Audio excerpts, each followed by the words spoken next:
Uh, good um, good evening. So today is May 5th, 2026, Cinco de Mayo, and it's early in the morning. It's about 1 a.m. U.S. Central Time. My name is Rinaldo J. Aguiar Marcano, and I'm recording this from my office at the 2302 Britton Ridge Drive, Katy, Texas 77494. And this is located 300 feet away from the house of Mr. Robert Mueller, who is the former director of the FBI, and that is relevant to this conversation. So this session is demo or declaration.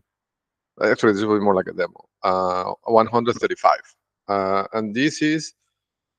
I mean, yeah, initially I thought it was going to be a segment at the end of 134, but it makes sense to like separate them. Because a few things that information I got and things that I can derive from that. So I'm gonna make this a purely technical session. Okay. Now I have to tell you, in this session, I would like to go into deep details of things like information retrieval. Um, so I'm gonna probably go a little bit deeper than usual on the technical things, right? And I'm gonna be careful to try not to lose you on the process.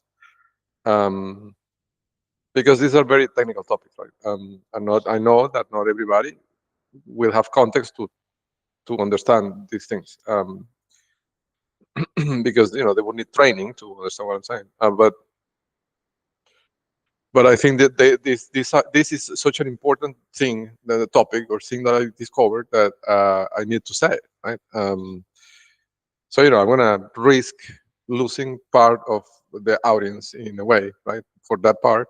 Um, in exchange for giving the authorities tools to understand the scale of what they're doing. Um,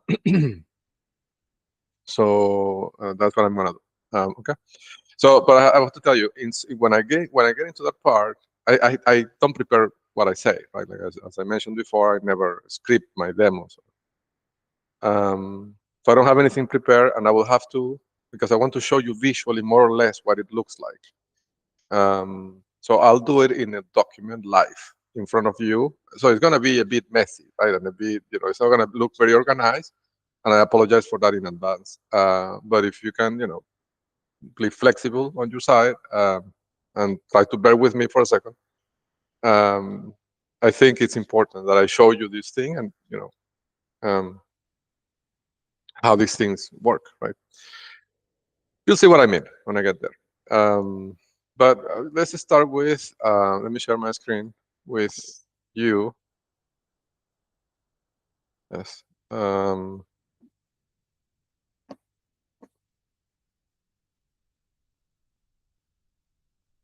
Mm, I think it's this one.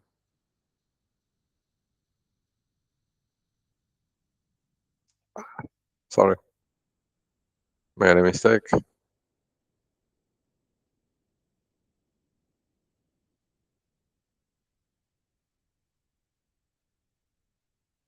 Okay. So this is the one, and this is the talking points. Yes. So the first thing is the Lambo tip. Okay. So this is. I think this is actually I'm going to change the order of this. I'm going to start with the ablation experiment. No, I'm torn about this. No, let's start with the Lambo tip because that's more high level. So the Lambo tip. Okay. This thing I'm going to say, to be honest with you, I've been on the fence on whether to say it or not for a few days. I don't know, 2 days. And I've been thinking about this a lot. Like sometimes I'm usually pretty transparent. Like when I see that it's something that needs to be said, I say it, right?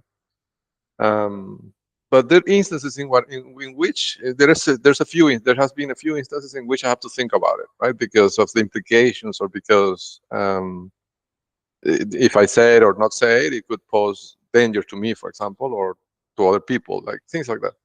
It's been a few occasions, and this is one of those occasions. Uh, you know, let's not talk about the reasons for not saying it, right? But I wanted to tell you that I've been thinking about whether to say this or not, and I decided that I'm going to say it, right?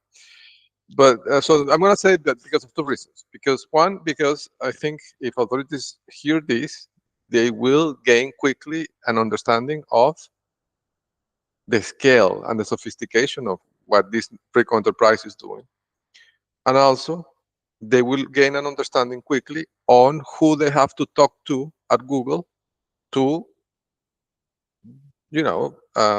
reverse engineer what they're doing, and therefore, after that, getting all of them right. So those are basically my that's basically why I think it's a good idea to say it this way. So this is what happened. This is about. I mean, the starting point of all this is again the same character who we talked about before. His name is Rodolfo Vargas. Right? Now that we're here, I'm going to show you because in the previous segment I mentioned him, but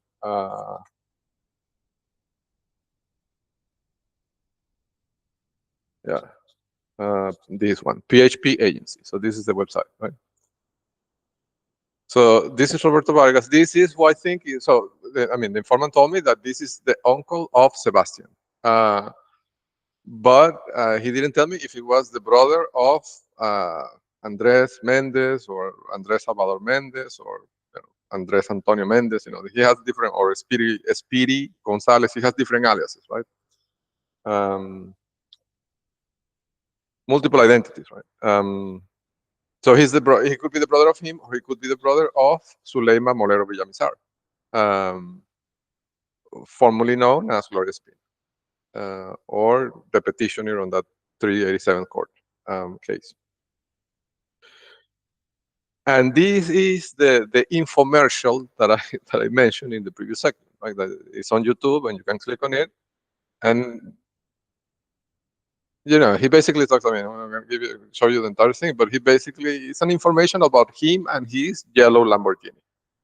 Um, and this, I mean, I'm not saying this to make fun of the information, but this is relevant to what I want to tell you. And if you advance on the video, basically the information is about him and how successful he is as an immigrant, right? And how he defeated all the challenges of being an immigrant and became a millionaire in the US. That's basically what the information is about. And at some point in the infomercial, he takes there's a shot with him and his Lamborghini, and the fatal mistake was that the plate of the Lamborghini is visible in the video, right?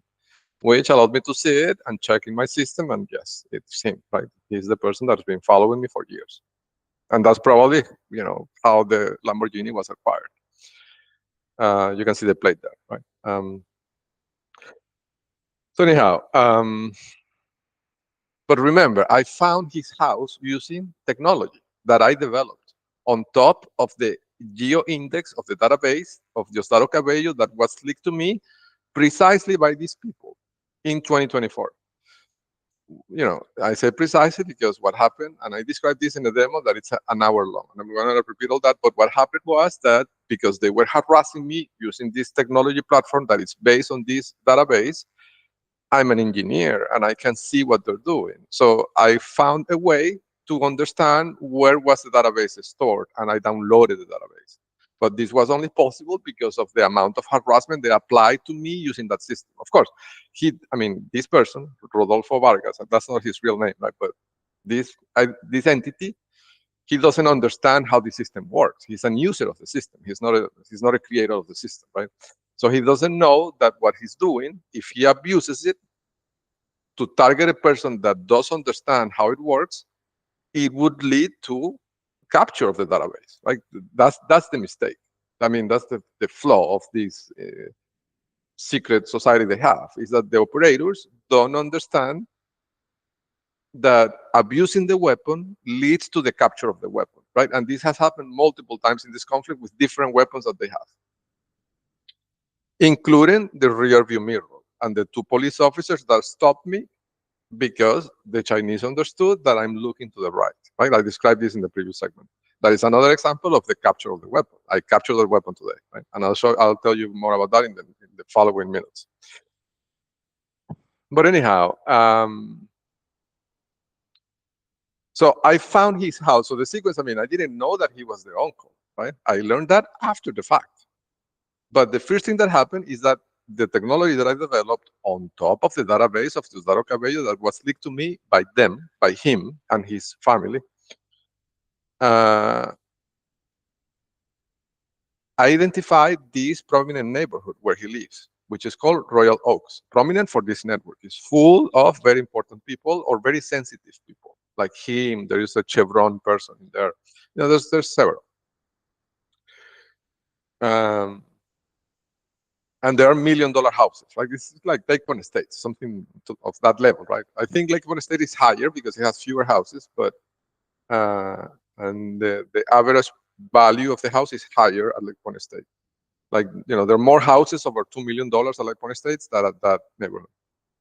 But it's getting there, right? It's almost at the same level. So I found the neighborhood using my pipeline technology. Then within the neighborhood, his flag got specifically singled out as the most sensitive house across all the neighborhood. And then when I go and look for his name in the tax records that are public records, I find the name and I look for him, and it's this person that, surprise, surprise, has this yellow Lamborghini that I recognize because he has followed me for years. And the license plate is visible in the video. And I go check, and yes, it's him, right? And then I run, because of this, I run the entire entity on the pipeline. I understand that he has to be family of Zuleima Molero Villamizar, or Zuleima Villamizar, Gloria Espina, or Andres Salvador Mendes. So I talked to the informant, right? And I mentioned this in the previous segment, and he was, if I describe his state of mind, I guess, I'm not seeing him, but from the messages I'm reading, it seems like he's in a state, and all of them are in a state of disbelief. Like, it's like finding, to give an idea, right? It's like, put that in perspective, right? This is a person that he's living under an assumed identity, but is really the uncle of my stepson, right? I haven't adopted Sebas because he didn't want me to do that, or Suleima, right? Didn't want me to take that step. I offered, but she declined. Um, um, and I understand why, because the father is here, right? Like the real father was living 2 houses away, but they didn't want me to adopt him, right? But I offered that years ago. But anyhow, this is really the uncle, right? And this is a person, the uncle is living under an assumed identity, right? And it's a millionaire, and all this backstory. It's like finding a needle in a, I don't know, in a beach of sand, right? In the shore, dropping a needle and then trying to find it, like something like that. So they are all in disbelief of how this happened. Right? At the same time, remember, I'm working on this little project that I have with, via the informant, of designing this strategy, right? With some help that he's got, that I don't know exactly who they are.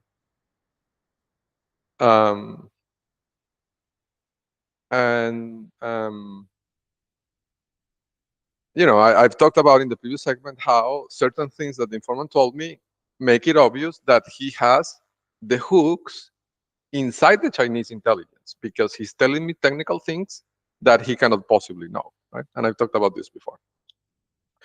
So here's where something interesting develops, that I wasn't sure whether to say or not, because I don't know if it could lead to detection of that Chinese informant, right? On the Chinese intelligence side, I don't know. But I have to wait the possibilities of that happening, which I assume would be pretty low, because if he's passing that information, it's because he feels safe. Right? He feels safe to do that. Versus not saying it, and then blocking potential investigators from understanding this piece of technology, which is crucial. Right?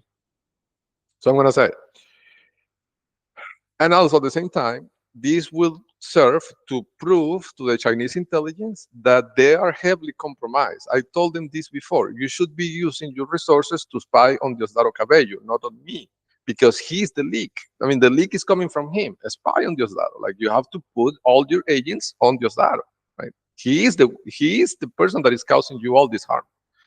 Um, but they keep concentrating on me. I'm not. It's like, have you heard the phrase, shooting the messenger? I'm just the messenger. I'm not. I'm not the leak. You have to, concentrate on Diosdado. It's obvious to me. I don't know how you cannot see that. But anyhow, I'll tell you, right? So the informant told me that a source within the Chinese intelligence told him that that Lamborghini is yellow because of me, right?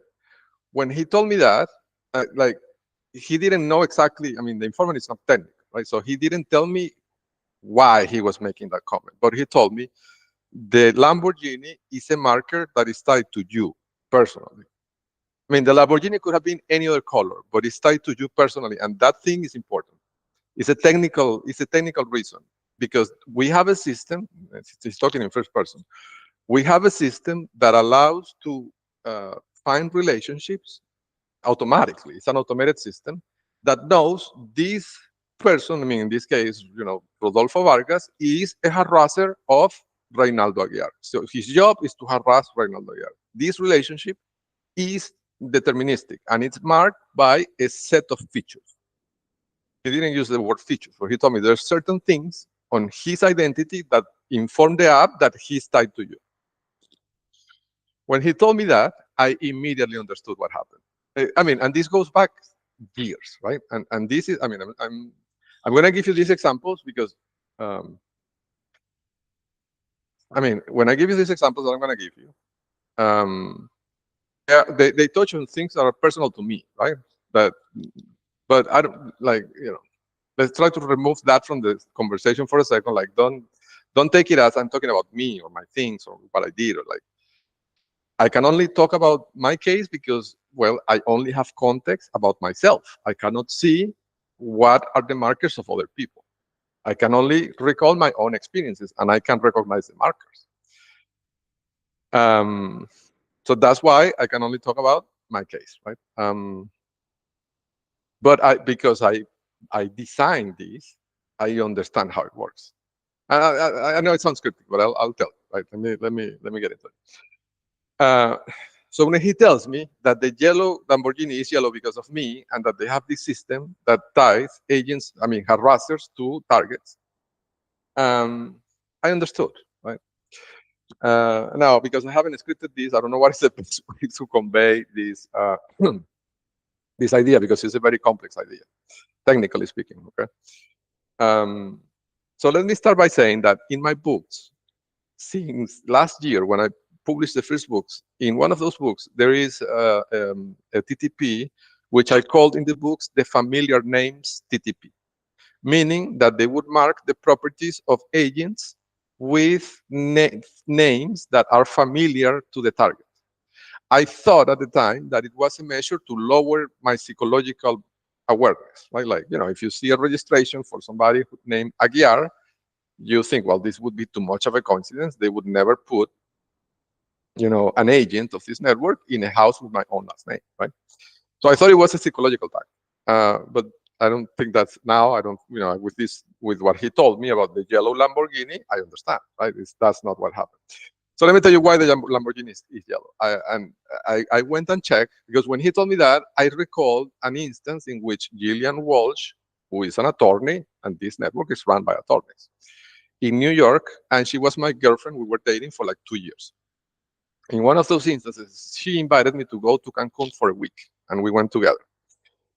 And in that trip, she proposed to me that they had this, she planned activities, right, for us to do during the week. And she proposed to go to this place where I could rent a Lamborghini and drive it in a closed lap at any speed I wanted, right? Because she knows that I like cars. So I said, well, that sounds pretty good. Let's go there. And I rented a Lamborghini, and it was a yellow Lamborghini, exactly like this one, right? And she took a video of me driving the Lamborghini, and I have the video. I looked at it recently, and it's true. Like what the informant told me, is the same model of Lamborghini. Of course, this one was a few years older, because this one I think is 2020. and the one that I drove, because this was in 2012 or 2013, I don't know, right? So it was I think it was 20. The model of the car was 2011, if I recall correctly, but it was a yellow Lamborghini. Okay. Now, if you look at the website of this person, right, it says PHP agency. That PHP also has a close relationship to me because before joining Google, I was a PHP engineer at Yahoo and in many other companies. Right? I worked on PHP for over 10 years. I mean, using that programming language. PHP is also a programming language. They're using it as the name of this company, right? Which is supposedly an insurance, an integrity company, they call it. But PHP is also the name of a prominent programming language, a scripting language, really, from the 2000s, right? Yahoo, for example, use PHP, and my companies, like the classified ads websites that I built when I was in Canada, were built on PHP. So this word PHP is highly contextual to me. The color of this car is highly contextual to me. Vargas, the last name he has, it's highly contextual to me because I had a long-time girlfriend back in Montreal that had that name. Yes. And Cecilia, the name of the wife, is also contextual to me because I had a co-worker at Google with that name. So when when the informant told me that the color of the Lamborghini, and this again came from the Chinese intelligence, right? Like this tip is coming from the Chinese intelligence, from somebody technical that has understanding of this on the Chinese side. I understand what happened. To give investigators the short version, if I have to put it in a sentence, what probably happened is that they stole Moped from Google and they hacked it by creating an index of the experiences of the targets. So they are really creating, they have a Google search engine, the equivalent to a Google search engine, but instead of ranking web pages, it ranks targets. Sorry, it ranks agents by, and instead of queries, so in Google, you enter a query, right? So you go and you say pizza New York. But in this Bizarro search engine that they have, which is really a clone of Google, right? Because they stole the code of Moped. And here I'm going to get into technical jargon that is specific to Google. Many people will not understand what I'm saying, probably. But if you're an investigator, go talk to a Google engineer on search and ask them to tell you what I mean by this, right? So Moped is a fundamental piece of Google. It's a retrieval engine. It's a retrieval engine of Google, but this is not proprietary technology. I mean, Moped, the Moped project itself, yes, it's proprietary to Google, but the techniques of information retrieval on which it's based are not. They're not proprietary. I mean, they are information retrieval techniques, right? It's like saying you cannot own a chemical element, right? I mean, maybe you can. I don't know.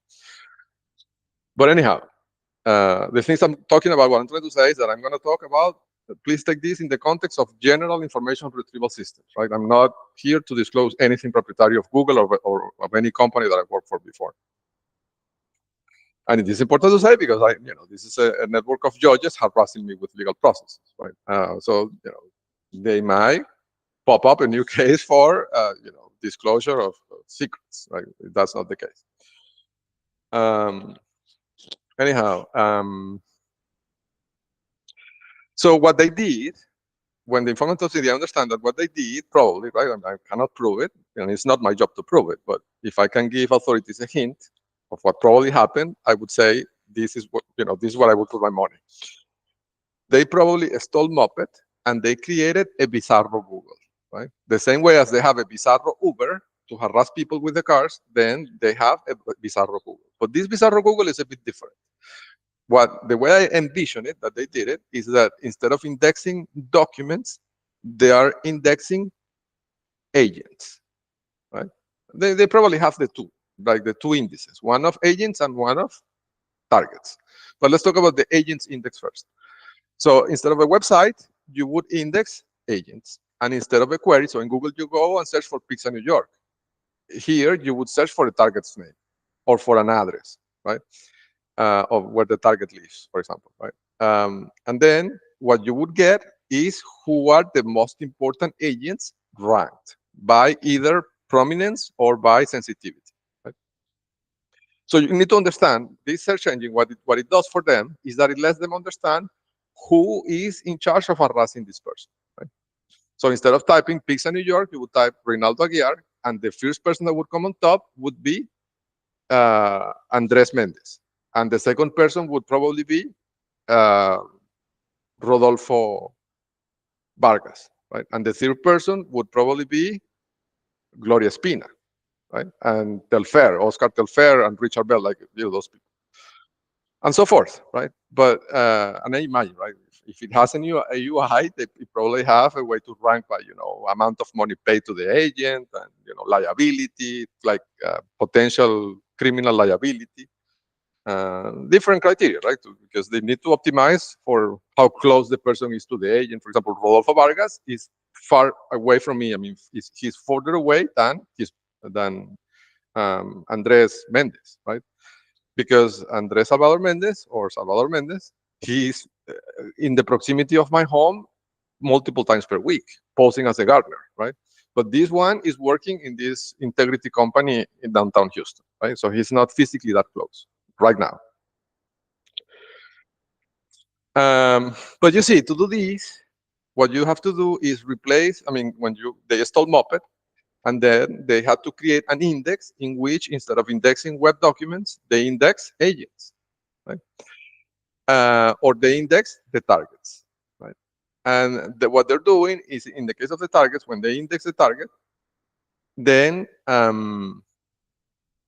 what they do is that they're indexing the experiences of the target. That's what they're doing.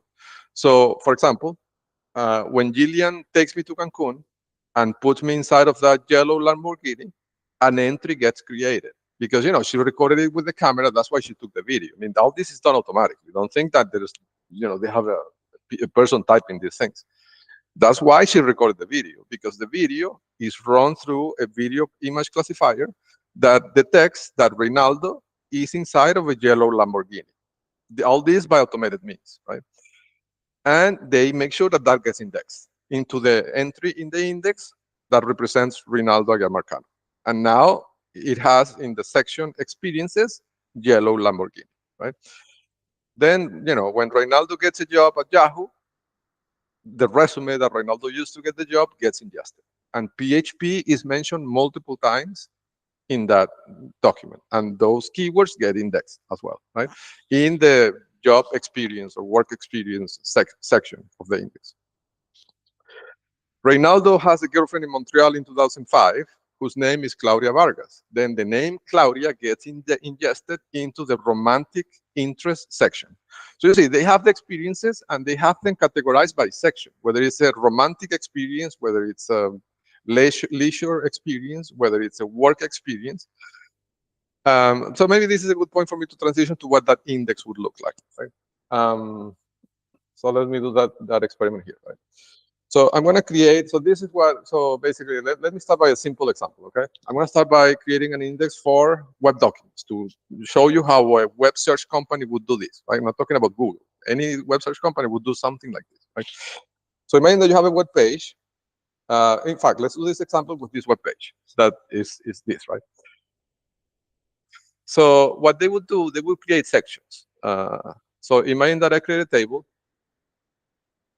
with two columns, right? So I'm going to call this section title, which represents the title of the page. And then I'm going to put on each line in this section things that appear on the title. So PHP Agency Integrity Company, right? Those are the things. So it would be PHP Agency Integrity Company, okay? Then the body.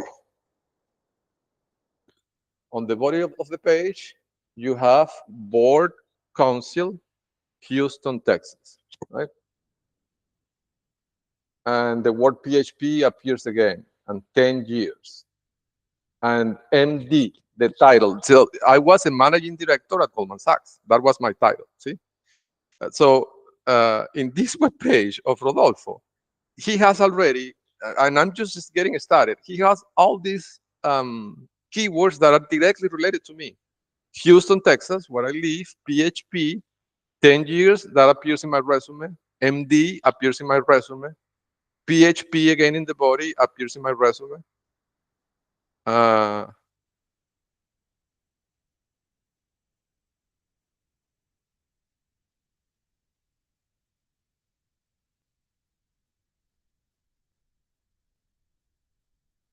yeah, that thing, the life, the title of the video is also relevant because I created a tech talk at Google that had that title. Let me see.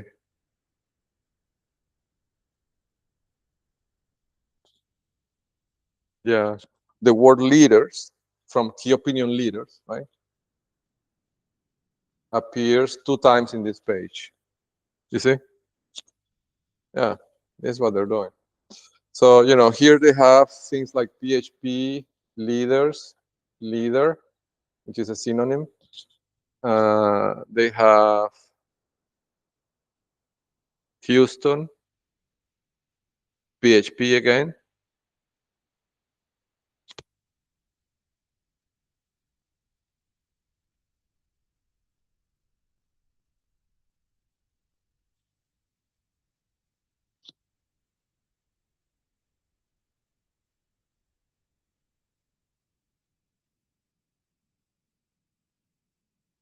Interesting.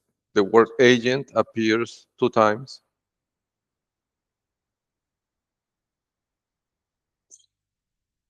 But you get the idea, right? So then they do I'm talking about the search engines, right? In this point, indexing web documents. So what they do this process of indexing each web page that they find in the entire internet. And then when a user enters a query, say that I'm looking for, I don't know, pizza. So the word pizza is not found in this document. So it would get a score of 0. But if the word pizza was found in any of these sections, it would increase the score. And depending in which section, has a different weight. So it has more weight if the hit, we call it a hit, is found in the title than in the body, because the title is constrained. There's reasons for that. So the weight is not the same. Different sections weight different, and they have different meaning, right? Uh, and then when you do a query like pizza, what they do, they count the hits on all the documents in the index. They do some optimizations to be able to do it fast, okay? But assume that they do it for a lot of documents. And then they sort them by who has the highest score. And then the ones on top are the ones that you end up seeing in your Google search results page. That's basically how, the search engine results page, right? That's basically how search engines work in general, right? So what they doing, my theory, right, when he told me about the Lamborghini, right, is that they basically stole Moped, the technology that powers this, the underlying technology from Google. And I'm telling you this because I worked in that team. And that's how I can see it. That explains how I can see this, right? Because I worked in that team for years, and I know that system like the palm of my hand, right? Um, so what they did, they stole the code, and then what they did, because they don't have engineers that could really take it further, what they did was to hack it, to basically change the index. They replaced the web index by an index of agents and an index of targets. And that way, they have a search engine that allows you to search for a query, but the query, instead of being pizza or pizza New York, the query is a name of a target or the name of an agent.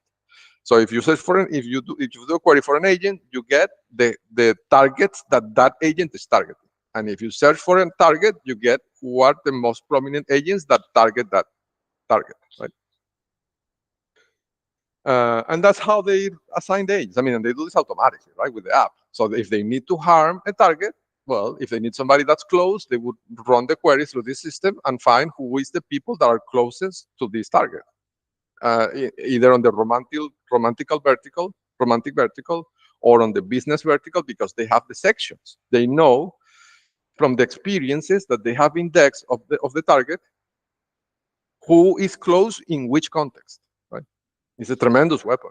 Um, uh, And of course, they can index the experiences in different ways, right? One way is by mining information from Facebook, right? Or because people post in Facebook what they're doing, right? And they get those feeds and they index them, right? And the other way is because if they, like in my case, right, where they have these agents physically like inserted inside of my home, right, in my circle, in my inner circle. So they create the experiences, like when Jillian took me to Cancun and put me inside of that yellow Lamborghini and recorded the video, and the video went straight to the intelligence in China, right, and got indexed in this Bizarro Google. So they have the power to create experiences, and then they use that to then design the identities of the agents, right?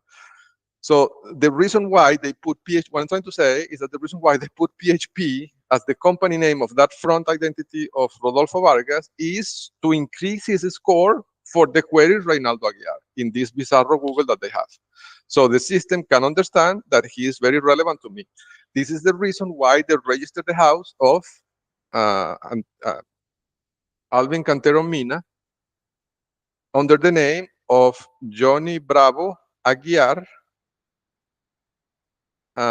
Johnny Alfredo Bravo Aguiar, and Gladys something, right?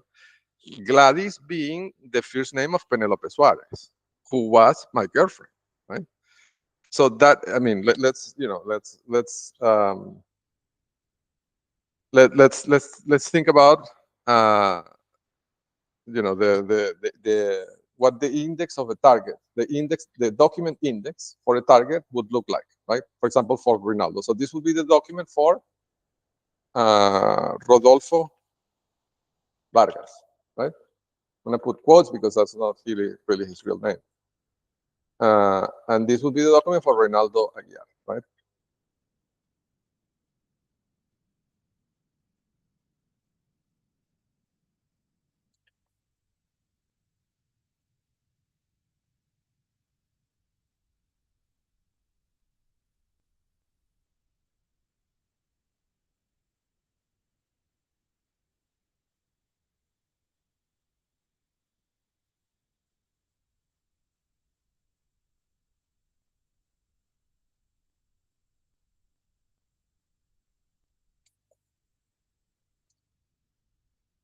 Right, something like that, right? I imagine they also have one for addresses and things like that. So you see, uh, and then they probably have some a section for vehicles, maybe vehicles that he has driven, right? And here they have the yellow Lamborghini, uh, blue Tesla, black Tesla, red Tesla.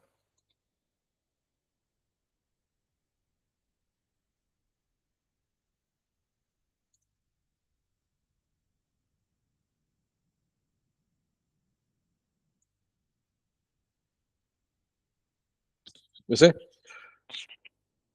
So, if you do a query in this index for Rodolfo Vargas, right? What they would do, they would first fetch the document of Rodolfo Vargas, and in this vehicle, in the section of vehicles driven by Rodolfo Vargas, they would have the yellow Lamborghini, right? And they will also have the white. I think it was a Tacoma, the white Tacoma that he was using to follow me at the Shell gas station in 2024. So he will have those and other vehicles that he drives, of course, right? But he has these two. So what they will do, the first thing they do, they fetch the document for Rodolfo Vargas and they change the query to expand it, so synonymize it basically, by using things on the sections, like the yellow Lamborghini, right? So now the yellow Lamborghini will get into this expanded query, and then they run that query again against the targets index. And that then the yellow Lamborghini on the rewritten query will basically match, will create a match here, right? His wife name, Claudia, will create a match here,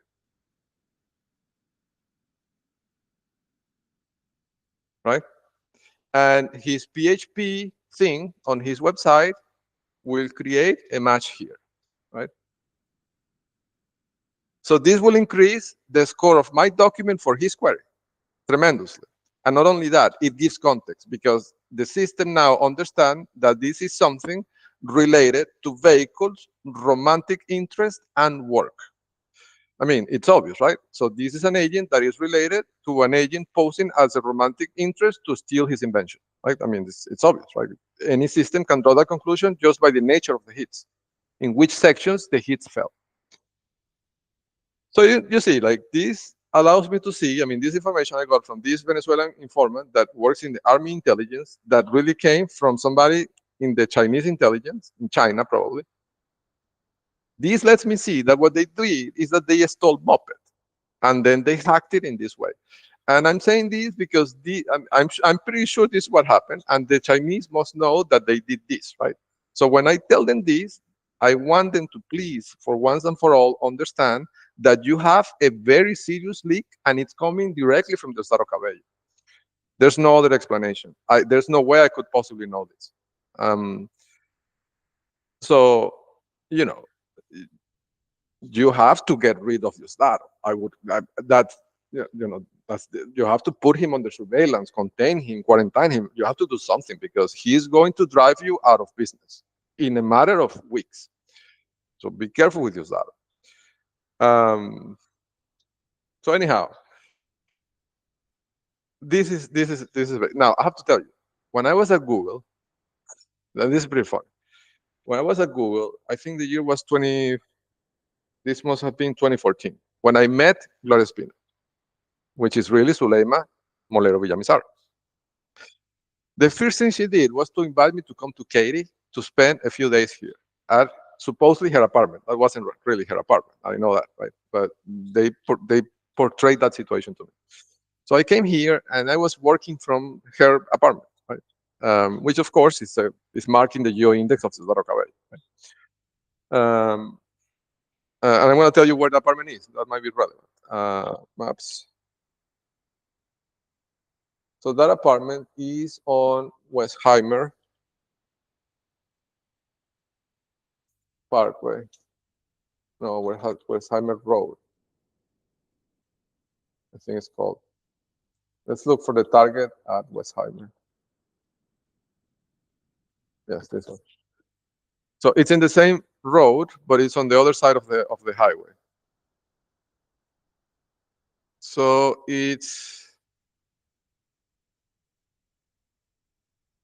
where is the Kroger?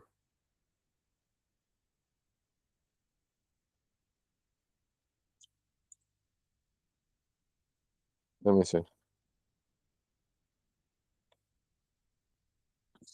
It's next to the Kroger, basically. Okay. So the Kroger is here.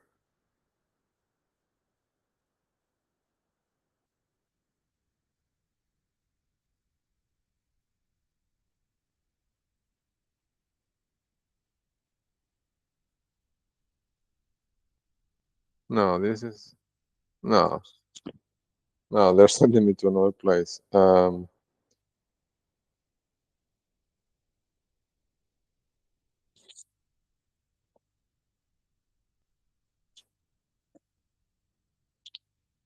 me see.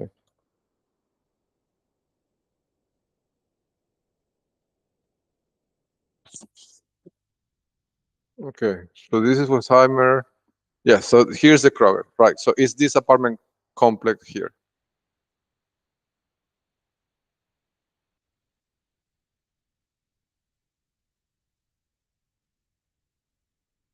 Yes. So it's this apartment complex here at the 20, this one, 22,400 Westheimer Parkway. So this was the first prison that they put me in, this the first cell, let's call it that way, that they put me in when they brought me to Katy the first time.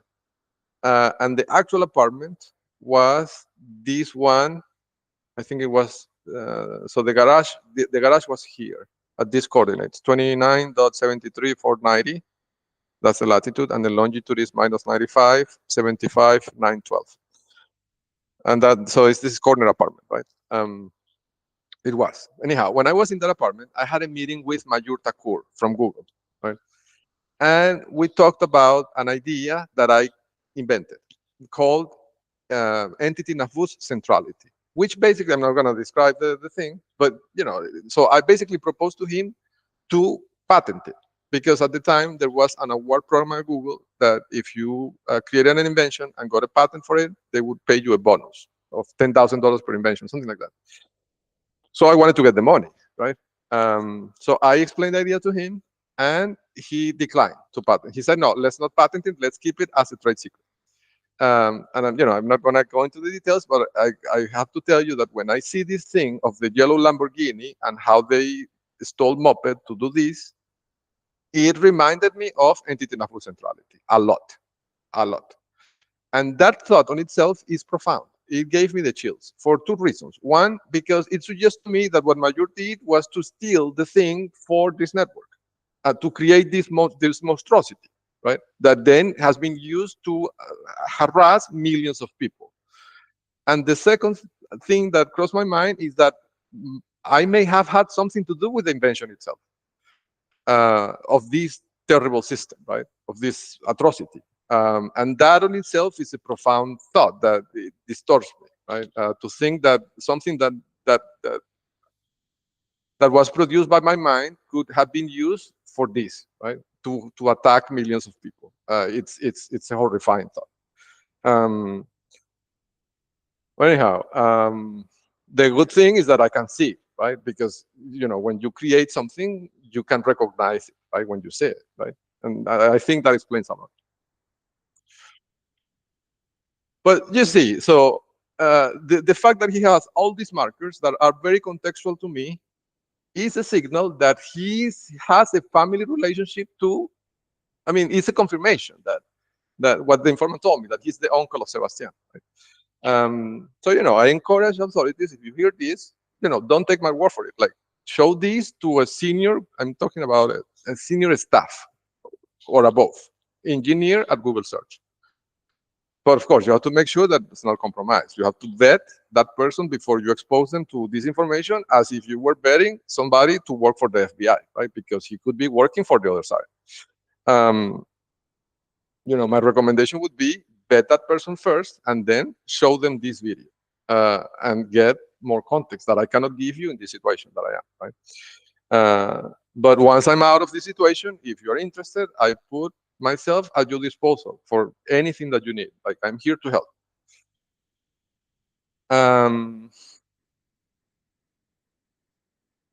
But yeah, and going back to the hyper-local thing here in Katy, this is a confirmation that he is directly related to the romantic interest side of the espionage, right? Because of the selection of Cecilia Vargas so this is obviously something that is the intersection of romance and espionage and work, right?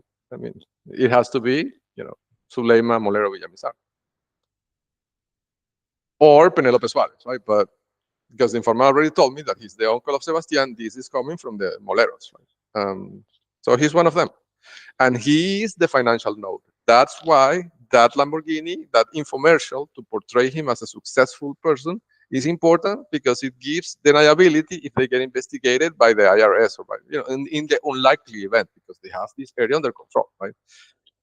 But in the unlikely event that he's investigated or questioned, they can out his lawyers, right? The lawyers that the Chinese will assign to him, the Robert Marcos, Weinberg, Butler, Haley, PC or equivalent, or the OWO lawyers, or the Adams law firm, like whatever, right? They will say, no, this is just a super successful person. He's a prodigy in this family, and he's so successful that he's helping out his siblings, right? Because he has a good heart. So that's why he's, donating these millions of dollars to his 5, 6, 7 siblings, right? Every year, right?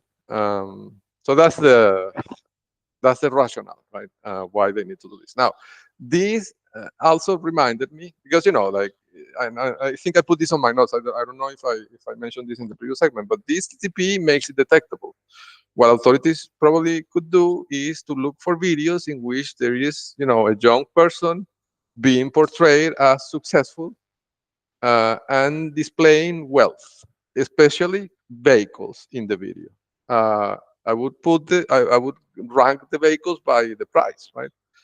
More exotic means more likely this person is an agent, distributing capital to family members or related entities. Now, this reminded me that there is an executive at Google that is portrayed or featured in a commercial of Mercedes-Benz prominently. He talks in the commercial. And it's in the commercial they put his name and his title, and he's a very high up executive at Google search specifically, which is where they stole moped from. Um, and I don't know, made me wonder if that executive could, I mean, I mean, yeah, it's, but the thing with the car, right? The infomercial with the expensive car. More than wondering if that person could be an agent, what makes me wonder if maybe he could be a financial node distributing capital to related siblings or related entities or things like that, right? So I don't know. It's just an idea that crossed my mind. Um, so extrapolating from that, I can tell you, right? I found, I mean, these houses have been flagged for a long time, right? But I'll give you some examples of the other siblings, and this is the other thing that has them desperate that I didn't mention this in the previous segment, but there's another thing that makes them desperate this weekend that happened, right? Where they escalated is that I did a play recently in which I woke up early in the morning, like at 4 a.m., and I went driving, when there's no traffic and they can't, I mean, they can follow me and they follow me, right? But they cannot be that obvious because, if they create a traffic of 200 vehicles at 3 a.m., this would become obvious to the FBI, right? So they can't do that. So they have to follow me with a few vehicles. So I did this at 3 a.m. and I went to the houses of all the, like three of the siblings, right? And I took photos of the license plates of the cars that were parked outside of their homes, one after the other. Right, I hit them, the three of them, at the same time in a space of 20 minutes. So of course, when they saw this, the Chinese and the Venezuelans understood that I know who the siblings are. I have them identified, and I have them identified for months, right? But I took this measure in the recent last few days. Uh, And it was precisely because I got this information about the yellow Lamborghini that allowed me to understand this thing that I'm describing in this segment. And when I understood that, I basically tuned my ranker based on this information, and I could see clearly that these are the brothers of Suleiman, right? The siblings, right? So I'm going to tell you that they're already in the bucket, right? And I'll give you some examples, and you will see how they match in the property registrations of the tax documents of these properties that they own match things that are very contextual to me, right? And you will see, that these occurrence, sorry, that this occurrence matches, like it's the same thing over and over again with all these houses that I know for a fact it's the siblings, right? The family members. So if you go to the cold mobile, sorry, storage, no, console, cloud, google.com/storage.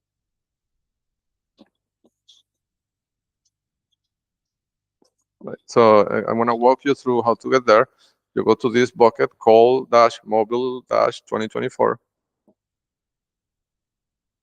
Then you sort by this. You go to court evidence. Then you find Greg Abbott. No, sorry, underscore DOJ first. So within the DOJ folder, you find Greg Abbott. Within Greg Abbott, you search for John Miko. of 2310 Britton Ridge Drive, who is basically providing safe haven to Andres Salvador Mendez on a weekly basis, right? Multiple times per week. Then you click on Andres Salvador Mendez, who is the real husband of Zuleima Molero Villamizar, formerly known as Gloria Espina, formerly known as the petitioner in the 37th Court, with Judge Oscar Telfair um, and Richard Bell. And within that, there's this folder for Rodolfo, right? So these other folders that say 01, they are the family members, right? So this one, um, this one is one of the brothers. I think it's the little brother. And this one is interesting because there was a ruse in 2023 where Zuleima Molero Villamizar / Gloria Espina drove me, 2024, sorry. She drove me in front of his house intentionally, so I would see him. And this is important because it shows collusion. I want to tell you this backstory because not to talk about me. And again, like this is one of the instances in which I feel bad about talking about myself because you may think that I'm just trying to make this about me. It's not the case. But again, I can only offer you this because I can only see my own experiences, right? And I want to tell you this backstory specifically because it shows collusion with Enrique Morales, who was working with Penelope Suarez, who were both working in collusion with the Lieutenant Colonel Robert Bernard. So this gives you an indirect link between the Lieutenant Colonel at Lake Point Estates, where Robert Mueller lives, and Phil Denning is the president of the HOA, and Zuleima Molero Villamizar, direct link. This backstory that I'm going to tell you. So if you go back a few sessions and you see that comment that I made that Enrique Morales, in one of the times that I met him, he hinted to me to look at the license plates. Okay. And then they did these rules with the lieutenant colonel, where they put the two vehicles, one that says RMY and the other one that said not few. After I posted something about being alone in the conflict against this network on my website to make me think that he was working for the FBI. Right? I described this before. But I'm telling you this because to remind you that Enrique Morales pointed me towards the license plates, right? Which was a mistake because in reality the license plates are full of markers, right? But you know, they thought I would never really figure it out, right? Anyhow,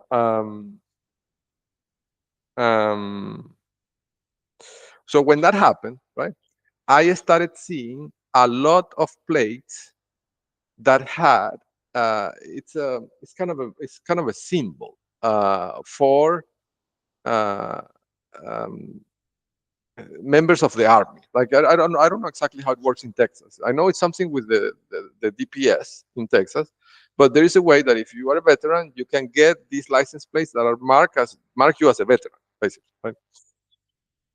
So I don't recall exactly the sequence, right? But they started passing in front of me vehicles that had this marking, right? So Zuleima immediately, I mean, Gloria Espina at that point, right? I knew her as Gloria Espina, and I thought she was my partner, and she was, you know, we were.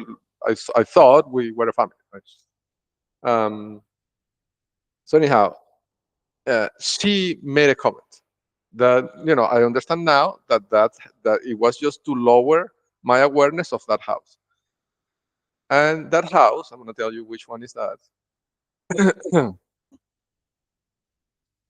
So first, let's search for this, right? So this is 10231 Pili Boss. Pili Boss, I think. 10231, right?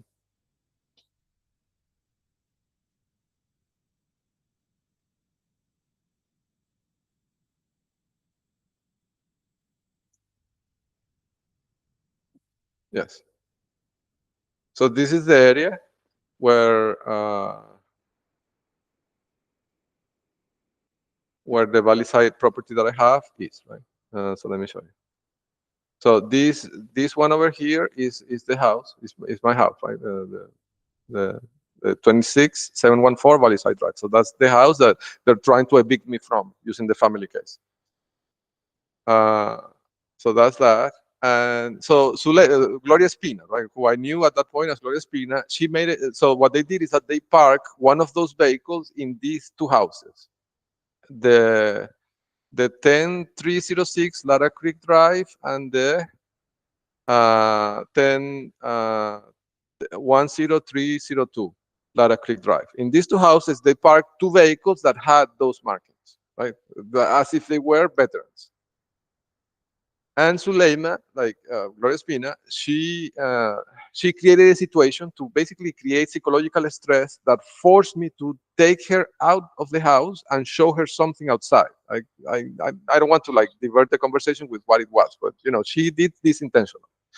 And as we're driving outside, she makes the comment that the person in this house in the 1036, that the person in that house is a widow because her husband passed away in the military. She made that comment. So look at what she's saying. Like, I mean, I understand this in 2026, right? 2 years after. But if you look at this, what she's telling me is, in reality, this house is owned by somebody who is in the military. And she knows, because she's working with Enrique Morales, that I'm aware of the plates, right? Of the license plates. And that they're making me believe that the ones that are marked with military veteran things are FBI, right? So the sequence with the plates and the veteran plates, it was to make me believe that that I was being protected by the FBI, something like that, right? Like the same rules that they did at Lake One Estates with the lieutenant colonel, but in a different flavor, right? So if you put myself on my shoes, what you would see is that you have this lieutenant colonel in Lake One Estates where you just bought a property that is implicitly telling you that he's helping you. And they have these two houses with these cars marked as if they were veterans, right? So I'm thinking, this is the FBI, right? I mean, that was the rules, right? But they did, I mean, and this is the interesting thing, they could have done that with any house, right? But they could have done that with the pretties, with the Russian agents that work for Citgo. But they choose to do it with this house. The reason is because these two houses are sensitive to them. They're probably one of those two houses is where Andres Salvador Mendez was. So she's telling me that the person that I would guess is the one that she says that was a widow, the 1036, right? She's telling me that that house doesn't even have a man inside. That's what she's telling me. There's a single woman there who is now a widow because the husband was in the military. So I mean, this would lower, if I'm suspecting of anything, right? This would lower my suspicion about that house automatically. And on top of that, they put the car marked as if it was a veteran to make me think that it could also be the FBI, right? So this is a house that I'm not going to mess with, because I have two reasons to believe I should not mess with this house, right? So that's probably the house where Andres Salvador Mendez was. And this other house on the corner is interesting because it's the strongest house in this area. By strongest, I mean that it has the best possible angle of view against, and I measured this with software. I use software to measure this. And I imagine the FBI or the NSA must have some flavor of this, like probably 100 times better than what I have. But I have some technology that estimates the angles of visions of properties or places, right? This thing has the best possible angles of everything. You can see the park, you can see the streets you can see the three streets perfectly. So that T, you can see everything. You can see who's coming in and out in all possible directions, right? Including taking into account the geometry of the back streets, right? Because from that house, you can also see this corner over here, right? Which is the only possible exit for people even coming from this side of the world, right? So I mean, this house here, the 10302, is the most strategic location in probably, I don't know, half a mile around, right? So there was somebody important in there, right? Maybe it was a mini compound. Maybe the two houses were controlled by, because this is a state sponsor. They're not gonna spare, buying one house or buying four houses. It's the same to them. It's not money is not an issue, right? In these kind of things. So maybe he had control of the two houses, right? So imagine what I'm telling you is that Suleiman Villamizar in reality was controlling my own home and also two of the other 10 homes in this small area, right? So she had direct control over, she and Andres Salvador Mendez, they had direct control over at least 30% of these houses in this street. Imagine that, right? How can I fight against that? But now, that time that we went out, because I'm thinking that I'm being protected by the FBI. I mean, this is what they're portraying to me, right? And then they had this young man playing basketball on this house outside. He was playing hoops. He had a hoop, like a basketball thing outside, and he was not wearing a t-shirt. And I could see that he was muscular. Like he was a person that, I mean, he was a young boy. I mean, he was younger than me, but I could see that he trained, right? That he looked to me like he could have been military. That if I could put it in a way, right? This is a person that works daily with his body. That's what I thought. And I'm seeing all these plates that they're showing in these houses that are related to the military. I'm thinking this is a military operative, right? Because I know the solution to this has to be military. Because they're a paramilitary group attacking everybody, right? So when I pass next to him, I tell her, I remember this instance, I tell her, listen, they are going to get in trouble. Look, this guy is probably military, but that was the brother, right? So this was a ruse to make me lower my guard to that house specifically.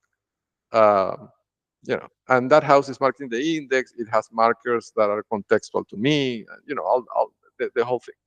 But, beyond that, there's also another incident in which another one of the brothers of Suleima Molero Villamizar almost drove me off the road. And this is documented in my books. I have photos of that SUV. So I went to his house. He also lives on the other side, right? So he lives on this. So if you zoom out,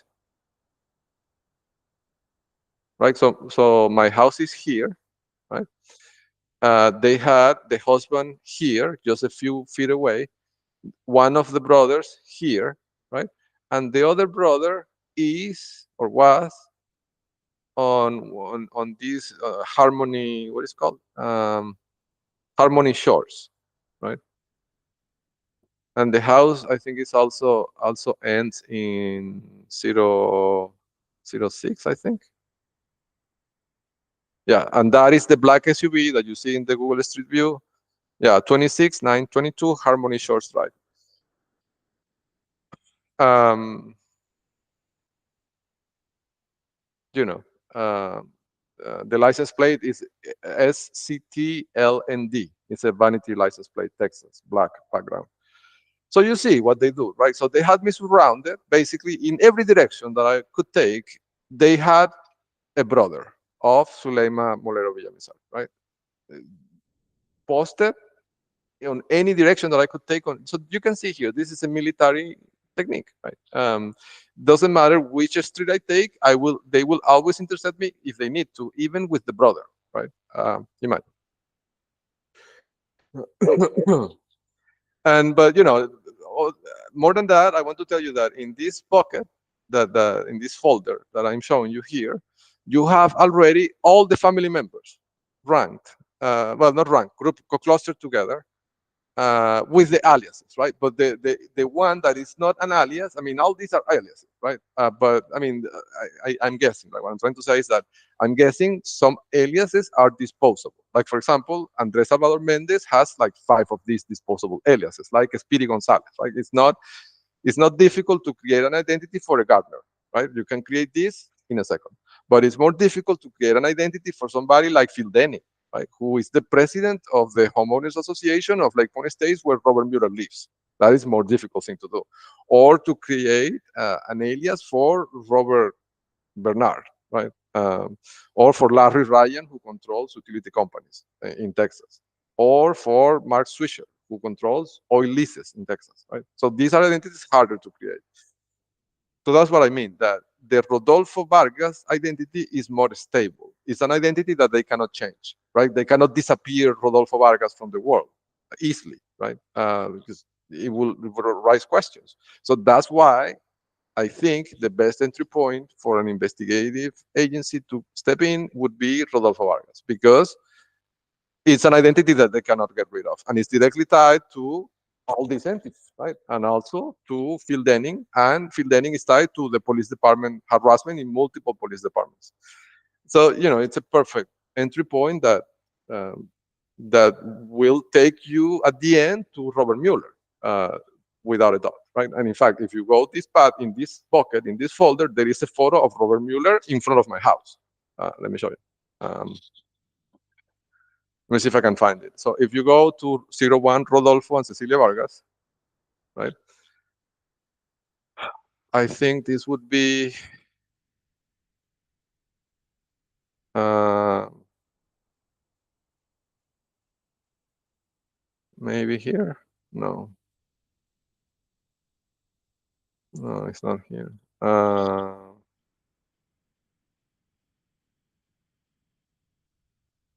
Yes, incidents at Lake Pone States could be here. No, it's actually on the incidents related to the pharmacy at Kroger. And this is I mean, I'm not going to go into details because I don't want to make this segment about me, but I recommend authorities to check out this part, because this is super high liability. Like, this is the kind of crimes that make people talk quickly. And if you dig into this, you will understand what I'm saying. Um,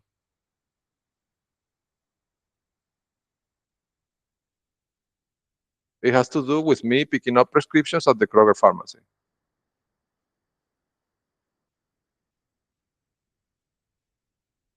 But anyhow, in one of these, I can't recall exactly what it is, to be honest.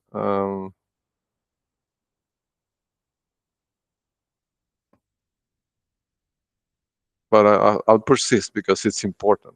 Um,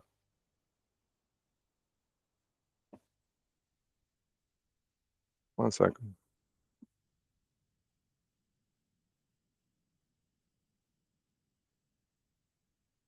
And all these things are tied to Rodolfo Vargas, right? Personally, because he was following me this day that I was going to the pharmacy, and he got recorded by the cameras.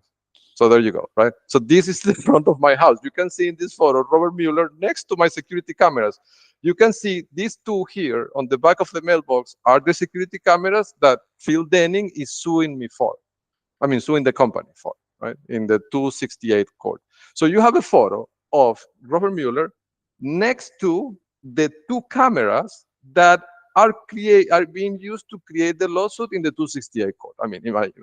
And this is in the same folder where uh, Rodolfo Vargas and evidence of him following me to the pharmacy to harm me exists, right? And I mean, do I need to spell it out? Um, I think it's I would think that it's the best possible entry point. I mean, Rodolfo Vargas, right? And again, he has I mean, because money always leaves a trail. If he's handling all these millions of dollars as to justify his own lifestyle and the siblings' lifestyle, so he has to be handling millions of dollars per year.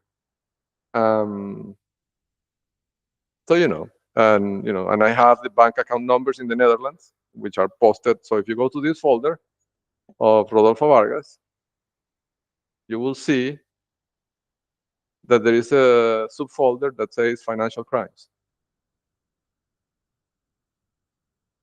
Mm, where is it? One second.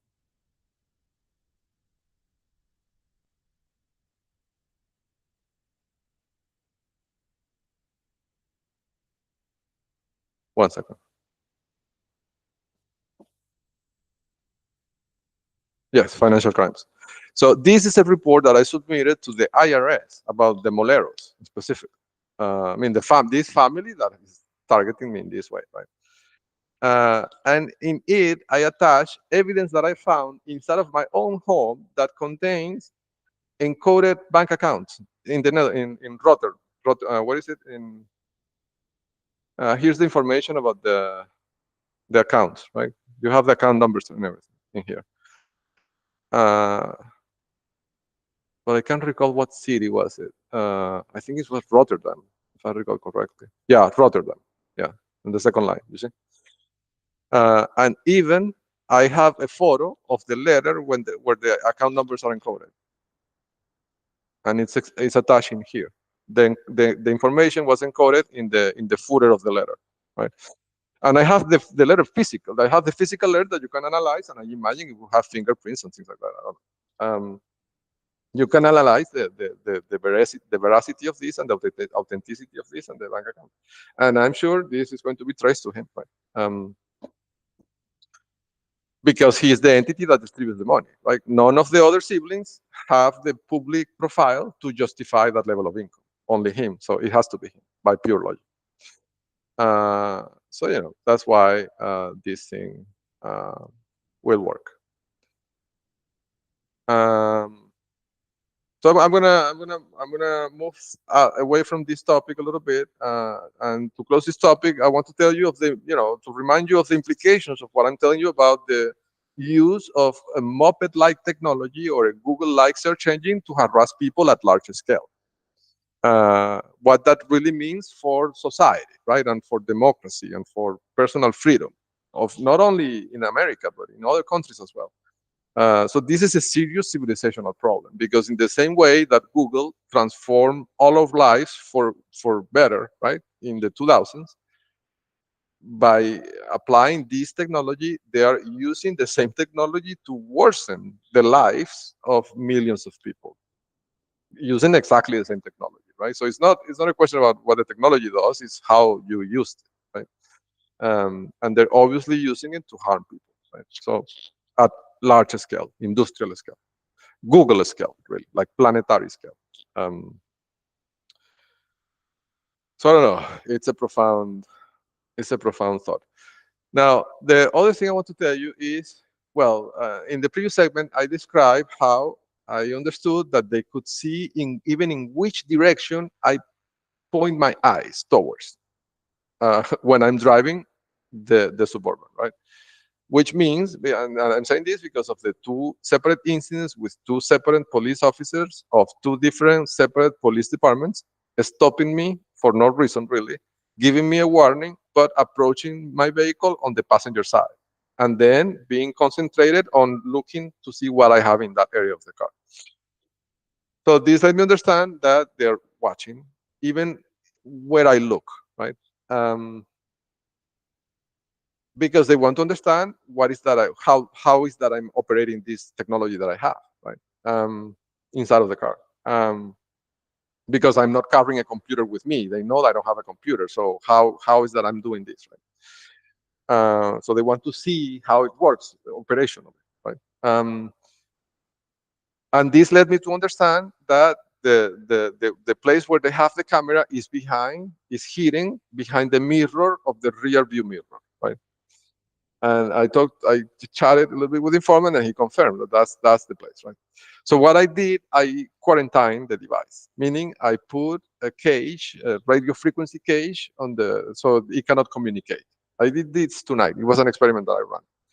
So basically, I quarantined the rear view mirror in a way that it cannot communicate with the cars that they have. When I did this, let me stop the presentation. And I was at Baliside, right, at my home, but I came back to the office to do this demonstration. So I left the house, but with the device quarantine. When I did this, something amazing happened. They did not follow me in the entire on the entire trajectory. Uh, Only like four cars intercepted me. But I mean, this is super unusual. You will have to check the recordings of all the times that I've driven at any hour of the day or night. They always follow me, right? I think in this trajectory, the least number of vehicles I could encounter would be 50 vehicles, the minimum, right? Tonight, I only encountered four. So, this let me see. What is happening here really is that the weapon is the rear view mirror. And they probably put it at that time that they broke into the vehicle recently, right? They installed it. But the way it works, it makes it obvious to me now how it works. The way it works is that this device is a beacon, like it's sending a ping, a low energy, low frequency, and very small payload ping, just probably one beat, right, or a couple of beats. Like it's not, It's not like a large data stream. All it has to do is to identify I'm here, right? And with all these cars that they have parked outside of the houses across Katy, all the roads, that's why they have all these cars. One of the reasons why they have all these cars, spread everywhere, because they're sensors, right? So as this rear view mirror is passing on any location where there is a car located in this area, at least that car knows, oh, this is the target, right? This is target X, right? And this, uh, and then this brings me other technical questions that I have to think more about. I don't have the answers yet, but it gives me some ideas of questions that I need to ask myself. And I'm gonna give you my questions in case you want to think about this too, right? So once the car that I'm passing next to knows, oh, this is Rinaldo, then the car sends that information to China, to this more centralized system, and then that system starts routing agents to intercept me at every possible place where I could, make a turn. And they repeat this process over and over again. And that way they know real time, 24/7, where in the world I am located. And this is the way they harass me. But once I quarantine the rear view mirror, they can't do it, right? I mean, they have to track me visually. It's harder. And it has delay, and they cannot coordinate this harassment at this level of precision that they do, right? And here something interesting happened. So because now no car followed me, basically all the noise disappeared, right? And the cars that did follow me became very visible to my system. I mean, to the point there's no noise, right? And this makes it that the prominent agents are easily like way more. I mean, the precision of my system went up by like 400% tonight when I ablated that device, because now there's less noise on the street, right? Yeah, you could think, well, it's because there's less traffic because it's late at night. But I can tell you, I have driven at any hours of the night, 1 a.m., 2 a.m. Like they always consistently follow me with a lot of vehicles because they cannot. I mean, these are countries that see existential risk for their authoritarian regimes.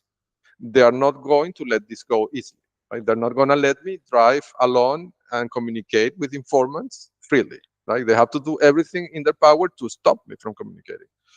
Even if they cannot understand how I'm communicating, at the very least, they have to make it difficult for me to communicate. So I cannot get information that could help me defeat them.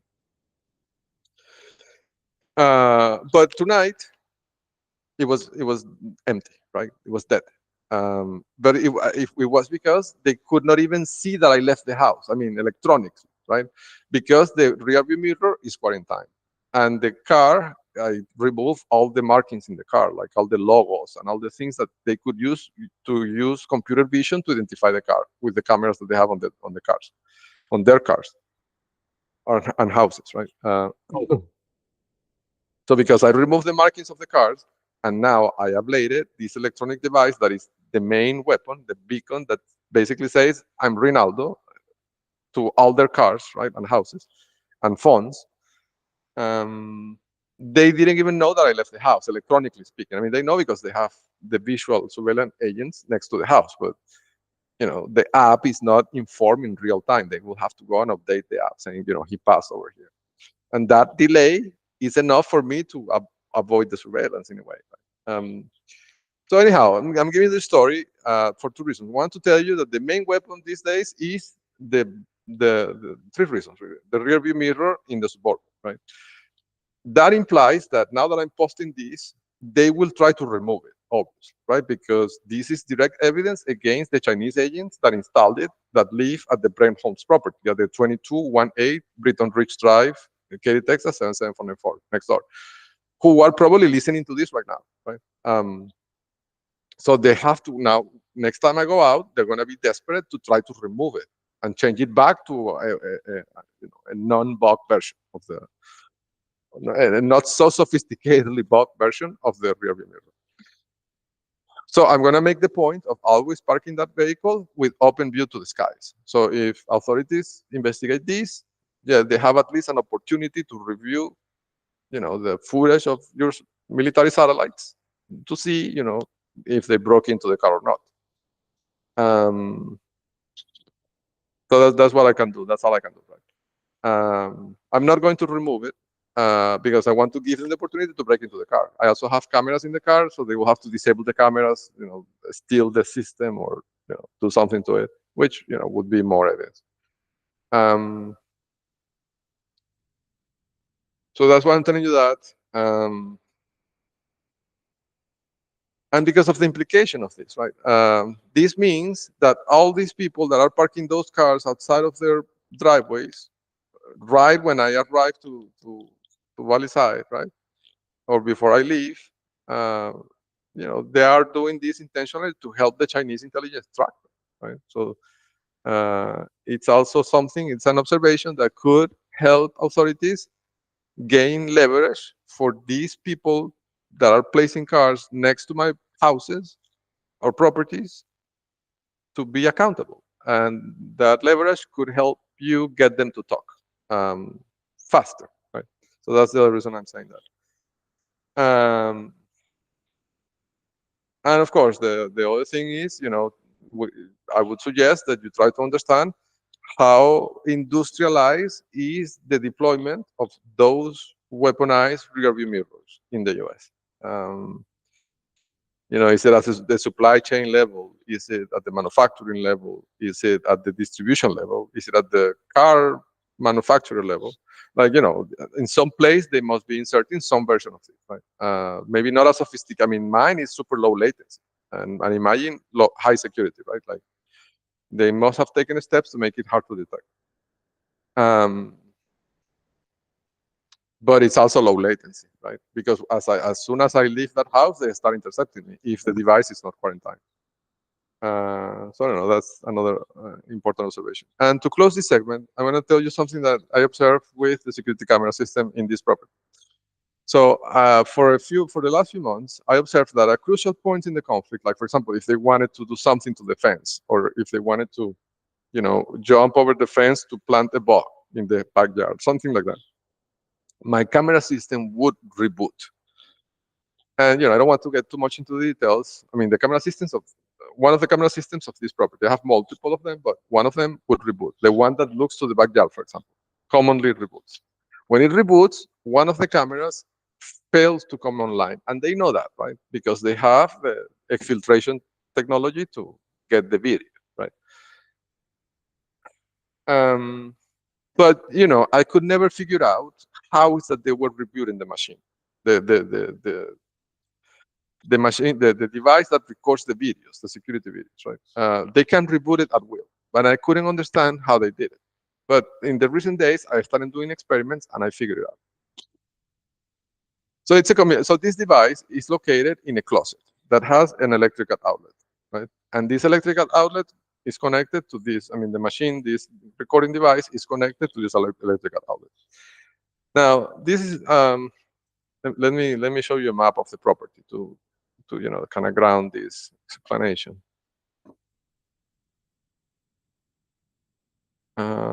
Calendar, right?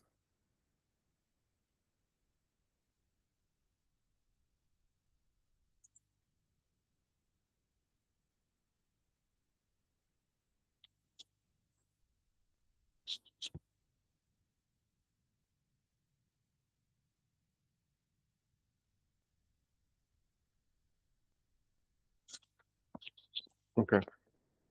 Right. So this is the property in question, right? So this is this property that where I am right now, right? So right now I'm giving the demo from an area that it's around here, right, where the mouse is. Now this white box over here that you see here at these coordinates is a generator. So it's a backup. It's a power generator, right? So it works with gas, with natural gas. And the way it works is if the power goes out, this generator kicks in, and it kicks in pretty quickly.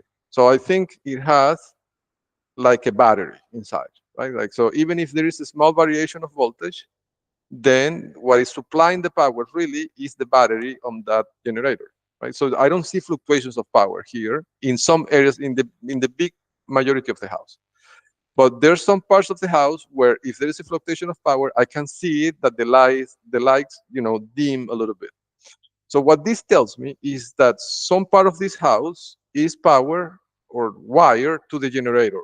s- like directly, right? So if there is a power discontinuity or low voltage or whatever condition, right, that part of the house will not even see the misbehavior in the supply of electricity because it's getting the power from the battery that it's inside of the generator, right?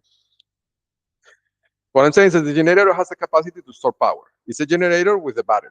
That's what it's. I don't know really. I'm not an expert in that field, but as an user perspective, it feels this way. But I can also tell you that not all the house is wired in this way. There is a part of the house, like for example the garages, that are wired directly to center point.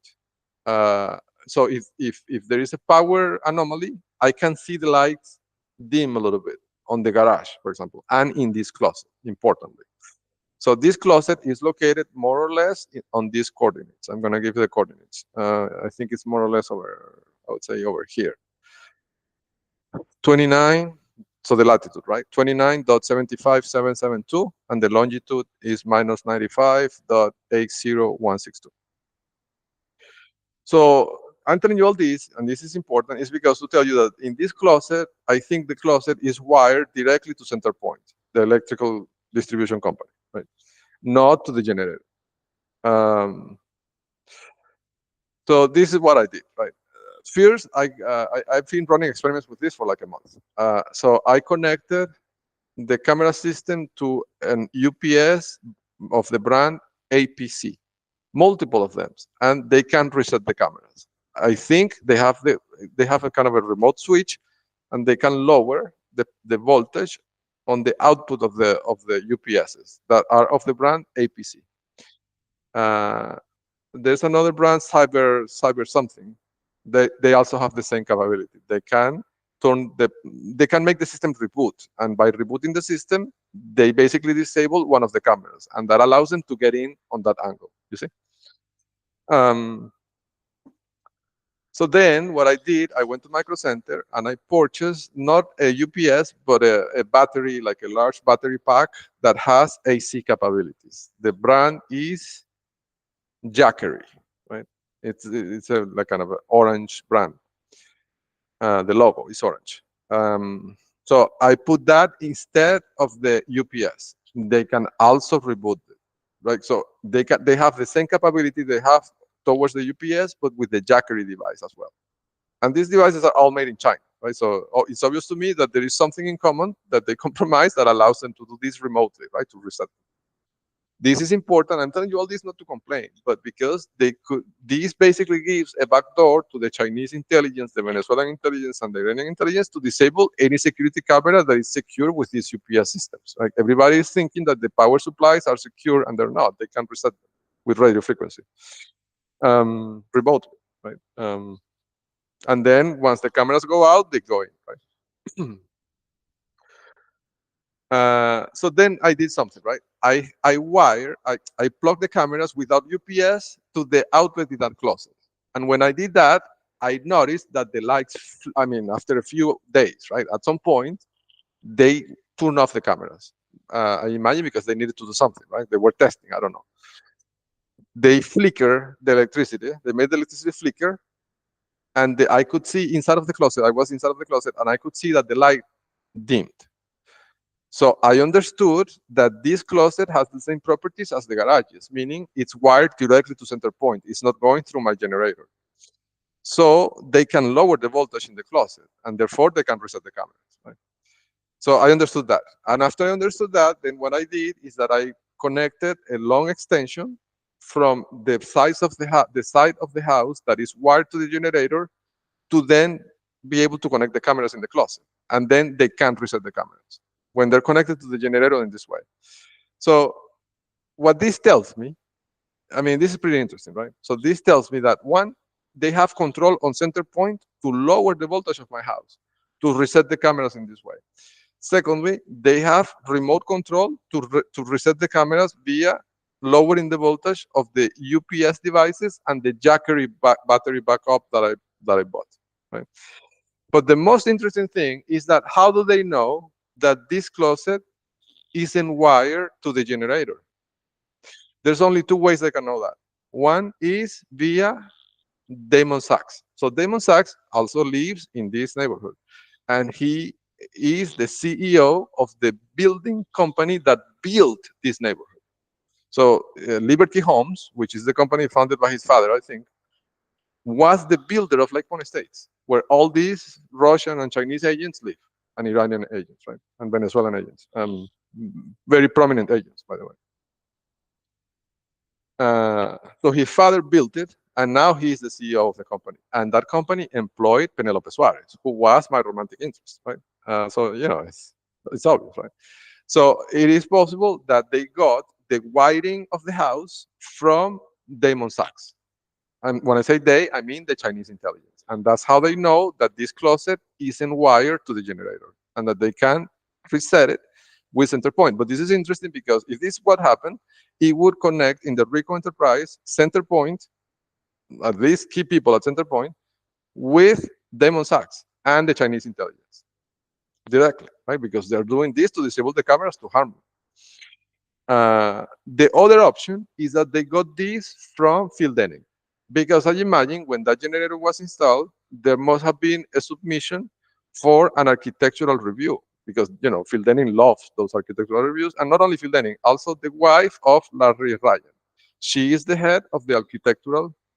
Her name escapes me right now, but last name is Ryan, and she lives in this house close to me, right? So she lives here on the 24903 Teal Lake Court.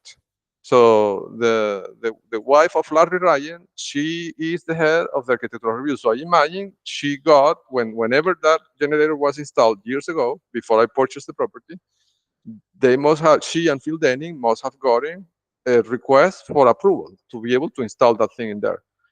And also center point, because this thing requires gas and requires electrical work touching the utility, right? So from one of these places, they must have gotten information. But I think it's only because center point is on the battery limit.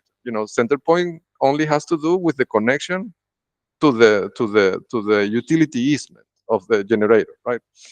So the connection of the generator to the utility easement. They don't know about the closet. The only people that would know about the wiring, the internal wiring of the house, would be Phil Denning, the wife of Larry Ryan, and by extension Larry Ryan, or Damon Sachs. Right? Those are the three people that would have possession of the wiring of this house, of this property. And obviously, one of the three gave it to the Chinese intelligence because they have knowledge that this closet is not wired to the generator. And they're using that to disable the cameras to break into my property. Right? So it's and they use center point to actually do it, to lower the voltage, right? So it's I think it's a gold mine if you think about it, right? In terms of getting people to talk, which is the goal, I think. So with that thought, I'm gonna leave you for tonight because it's almost 2:30 a.m. So it's probably getting a little bit on the longer side of the scale. But I'll thank you for your time, and I'll see you on the next one. Good night.